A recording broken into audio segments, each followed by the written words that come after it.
At the time of the egg retrieval, the embryologist identifies the patients and isolates the eggs from the follicular fluid, places them into label culture dishes, and puts them in an incubator to await insemination. If there is a male partner involved, he will be asked to produce a semen specimen that will be examined and processed in order to isolate the motile and healthiest sperm to use for the insemination process. The afternoon after the egg retrieval takes place, the sperm and the eggs are put together in a process called insemination. It can either be done in a dish where several sperm will be added to the culture media, or it can be done using a micromanipulation technique where a single sperm is injected into a mature egg. At that point, the eggs would be put into the incubator and left overnight to be assessed for fertilization. And over the course of the next several days, the embryos are taken out and examined for growth and fragmentation patterns, which indicate to us which is the healthiest embryo. At the time of transfer, the best quality embryo will be selected for transfer, or embryos.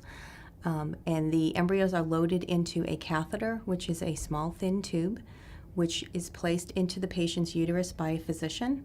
The embryos are injected in a small amount of culture media, and the catheter is removed, and the patient is sent to await her pregnancy test approximately 12 days later. Any embryos that are not transferred are assessed later on in the afternoon for potential freezing or cryopreservation. Those frozen embryos can be used in future cycles if the initial cycle is not successful, or if the cycle is successful and the patient wishes to use them for a subsequent pregnancy. There are several steps in the identification process that takes place in the embryology lab. The patient is identified at the time of egg retrieval.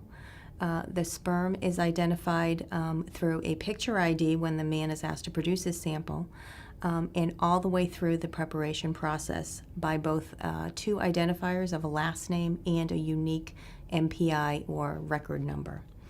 At every step along the way where the eggs and sperm are used, there are two embryologists who will coincide to identify the eggs, the sperm, or the embryos based on those two unique characters. So in that way, we can assure that every precaution is taken to make sure that the patient's eggs, sperm, and embryos are identified correctly.